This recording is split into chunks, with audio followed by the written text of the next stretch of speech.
Assalamualaikum warahmatullahi wabarakatuh dan selamat sore. Saya Didit Haryadi dari Aliansi Jurnalis Independen Makassar. Nah, bicara soal tema hari ini, damai dan jaminan keamanan. Nah, berbicara damai ini, apakah damai itu ketika pemberitaan yang kami sajikan itu bukan demi kepentingan publik atau bagaimana? Nah, jaminan keamanan kami masih was-was sebenarnya. Kenapa? Karena jurnalis sekarang bukan cuman kekerasan fisik yang kami alami, tapi kekerasan digital pun juga kami alami. Nah, melihat situasi yang ada sekarang, kemarin memang sangat terasa karena di Aji laporan itu tiap tahun masuk, Pak. Soal kasus kekerasan, kasus kekerasan digital. Nah, baru kali tahun ini alhamdulillah wartawan tidak mengalami kekerasan. Tahun ini. Iya, 2014 itu jelang Pilpres, Pilkada, teman-teman juga alami kekerasan. Nah, 2019 teman-teman juga alami kekerasan. Nah, kekerasan itu bukan cuman pelakunya adalah aparat, tapi memang para penguasa yang melaporkan kami, karena undang-undang ITE itu bagus kalau penyidik paham bahwa sengketa pers itu diselesaikan di undang-undang pers. Tapi kan kenyataan di lapangan masih banyak yang melakukan itu. Kasus 2020 Jeneponto, wartawan dilaporkan undang-undang ITE. 2019 itu Pak, wartawan mengalami kasus kekerasan, 4 tersangkanya di Polda, mandat tidak pernah sampai ke meja hijau. Nah, hal-hal seperti itu yang menjadi ancaman bagi kami sebenarnya. Karena kami ingin menyajikan yang memang kepentingan publik, tapi di sisi lain kami mendapat ancaman kekerasan dan kekerasan digital undang-undang ITE. Karena memang undang-undang ITE itu sangat jadi bumerang buat kami. Padahal kan lex spesialis undang-undang pers itu harusnya diselesaikan di Dewan Pers selaku memang yang memberikan karya bahwa dia melanggar atau tidak. Nah, kami di pers sebenarnya cuma simple karena ingin mencari informasi untuk publik. Di luar dari itu kami bekerja profesional sesuai kode etik. Ketika ada teman-teman yang memang tidak bekerja sesuai kode etik dan tidak profesional, itu lain bicara. Kalau memang dia pidana, ya teman-teman ahli pers pasti mengarahkan proses ke pidana. Tapi ketika dia bernyangkut soal sengketa pers, itu diselesaikan di Dewan Pers. Nah, hal-hal seperti itu yang banyak tidak dipahami. Mungkin di jajaran Polda, Kapolrestabes, pimpinan karena dia memang yang lebih paham dan mudah akses untuk koordinasi ke ahli pers. Tapi yang Polres-Polres di bawah atau di daerah itu yang masih banyak yang mengalami itu. Dan itu yang kami alami setiap tahun ada laporan masuk di Aji. Nah, kira-kira itu awal dari kami Aji Makassar. Terima kasih. Baik, dari Aji. Assalamualaikum warahmatullahi wabarakatuh. Ya, silakan. Tolong diperkenalkan. Ya. Waalaikumsalam. Saya Ido dari Ikatan Jurnalis Televisi Indonesia. Ada dua yang kami teman-teman televisi soroti. Tadi dikatakan Pak Kapolda terkait bagaimana sinergitas pers dengan aparat penegak hukum. Itu yang kami terima laporan di JTI, maaf Jenderal, itu terkait keterbukaan informasi lagi nih dari Pak Ketua KPU juga. Ini yang kami terima laporan itu di Kabupaten Goa. Lagi-lagi Kabupaten Goa, Pak. Terkait keterbukaan informasi, mulai dari tahapan-tahapan, saya mulai dari KPU dulu. KPU Goa itu mulai dari tahapan-tahapannya itu minim informasi dan sulitnya mengakses klarifikasi atau mencari narasumber. Itu ketika kami press baru bisa dapat. Padahal di situ dibuat grup. Nah, di grup itu tidak ada informasi dan ketika itu viral baru kami mau klarifikasi butuh waktu 3 hari lagi. Nah, sementara kalau di teman-teman televisi itu kan kami berburu waktu, berburu kecepatan. Karena biar bagaimana kan kami juga bertarung dengan media sosial untuk mengantisipasi apakah ini informasinya betul atau tidak. Itu yang menjadi kendala kami juga. Dan untuk Pak Kapolda, lagi-lagi Kabupaten Goa minim sekali untuk keterbukaan informasinya. Kami agak kesulitan untuk mendapatkan informasi untuk Bahkan kami harus mencari dan menunggu beberapa hari.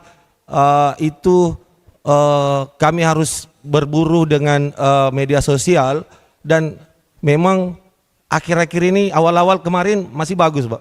Tapi ketika masuk tahapan-tahapan ini dan menjelang pengumuman ini kami agak kesulitan. Bukan hanya terkait kontestasi pilkada, di kasus-kasus tertentu juga kami kesulitan untuk mendapatkan informasi.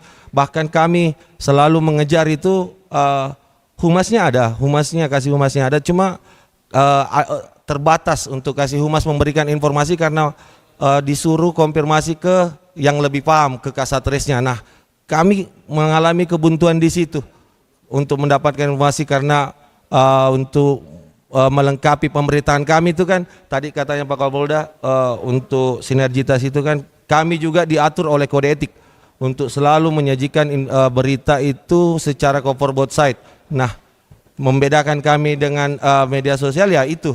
Makanya kami di televisi juga ketika mendapatkan informasi dari salah satu narasumber, kami butuh keterangan lebih resmi lagi nih yang menangani kasus. Nah, kebuntuan kami teman-teman televisi itu seperti itu, Pak Kapolda. Nah, saya harap semoga dari diskusi ini bisa juga menjamin keamanan teman-teman pers, khususnya televisi yang selalu memang dekat pada peliputan khusus, karena televisi memang berada pada yang terdekat untuk mendapatkan informasi. Nah, seperti ini juga Pak Ketua KPU, terkait ID card khusus itu, apakah itu berlaku khusus di KPU provinsi kah, atau itu ID card yang dibuat itu bisa juga kami mengamankan kami di televisi tingkat TPS, tingkat kelurahan sampai tingkat kecamatan. Karena 4 tahun lalu itu terjadi. ID card yang dikeluarkan oleh KPU itu ternyata hanya berlaku di tingkat KPU provinsi. Ketika kami gunakan di tingkat kecamatan, itu terkendala dengan aparat keamanan dari petugas kecamatan, petugas PPS, TPS, itu terkendala di situ. Nah, ini yang saya mesti dipertegas dulu, Pak Ketua KPU, terkait ID card khusus yang dibuat itu, sampai di mana kesaktiannya, seperti itu. Terima kasih. Terima kasih dari Aji dari Ikatan Jurnalis Televisi ya. Mau silakan menyampaikan waktunya ini, kalau bisa dimanfaat 3 menit. Terima kasih, saya Iqbal dari Pewarta Foto Indonesia, Makassar. Yang saya mau sampaikan sebenarnya hampir sama dengan Aji, IJTI dan teman-teman yang lain, bahwa aspirasi kami bahwa di pemilu pilkada serentak ini saya berharap semua elemen ataupun penyelenggara itu bersifat terbuka gitu. Karena pilkada itu menurut kawan-kawan foto, pilkada itu damai kalau terjadi keterbukaan gitu. Bagaimana mau terjadi keterbukaan ketika kawan-kawan ingin memotret kemudian dilakukan pelarangan? Dia bilang nanti kami kirimkan rilis, kami kirimkan foto. Terus tugas kami sebagai pewarta foto itu harus ada di garis terdepan gitu. Kalau hanya kami disuplai rilis, ini berarti ada tanda tanya di dalam, ada apa? Kenapa kawan-kawan kami dari pihak penyelenggara, baik Bawaslu, baik KPU, baik dari Polri juga melarang gitu, dan selalu beralasan bahwa nanti kami berikan rilis gitu. Nah, itu kendala pertama yang kawan-kawan foto sering alami. Yang kedua mungkin lebih kepada akun-akun informasi di sosial media. Ini ada beberapa akun-akun, kalau bercermin dari histori 2014 ketika masa A dan B, sebut saya itu hari yang bertarung adalah Ilham Arif Sirajuddin dan Syahrul Yassin Limpo. Kalau dipelajari, kawan-kawan foto pelajari, kekerasan terjadi di lapangan itu sudah direncanakan dari akun-akun sosial media yang tidak bertanggung jawab gitu. Ini kemudian yang menginformasikan, karena tidak ditindaki, akhirnya dia menginformasikan dan membakar semangat para pendukung yang lain untuk bertemu di satu titik. Nah, itu yang kemarin kami sempat riset, ternyata memang ada beberapa akun di Facebook yang sampai hari ini masih aktif untuk melakukan provokasi.